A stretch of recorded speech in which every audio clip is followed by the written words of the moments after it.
What does a New York Yankees legend hate worse than anything?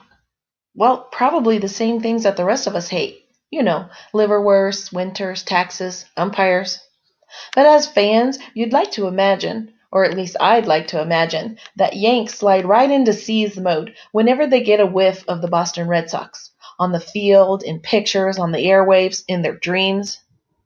On the other side of the coin, how might the opposite player get under the Yanks' skin collectively? Well, by doing something Red Sox-y, of course. All of which is a long-winded introduction to the batter-pitcher matchup that unfolded in the top of the sixth inning of the game between the Yanks and the Chicago White Sox at old Comiskey Park on May 1st, 1951. New York came to bat in the frame, already leading 5-3 and having just chased Chi Sox starter Bob Kane after 5. In his place, manager Paul Richards sent out veteran right-hander Randy Gumpert, who had just won the World Series title with, yes, the Yanks in 1947. On this spring afternoon, Gumpert started by inducing a pop-up fly from Yanks shortstop Phil Rizzuto, but then gave up a double to mound foe Vic Roski.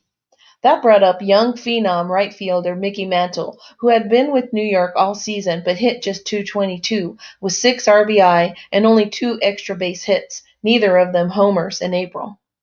Everyone knew, though, that it was only a matter of time until the 19-year-old got going, and that time turned out to be then and there against Gumpert and the Sox. At 4:50 p.m., Mantle finally connected on his first of his 536 career long balls to put New York up by 4, 7-3.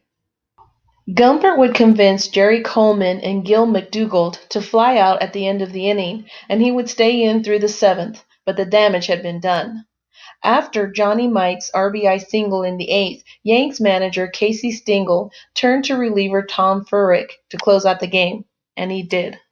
It's likely no one was surprised that Gumpert gave up the Mick's first career homer. After all, here you had a young guy with enough talent to rewrite the record books going up against a pitcher who had surrendered more than 22 dingers than anyone else in the American League back in 1949. It was a match made in heaven/hell, depending on the side of the ball you were on.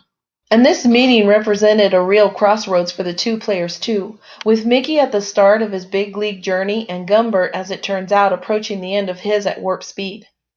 After pitching a 9-8 record with a 4.32 ERA that summer, Gumpert was shipped with Don Lenhart to the Boston Red Sox in exchange for Mel Hotterling and Chuck Stobbs. So would Gumpert get a chance to even the score with Mantle as a member of the hated Red Sox? Sort of, as the reliever faced 4 Yanks in the bottom of the 7th on May 10, 1952, at Yankee Stadium.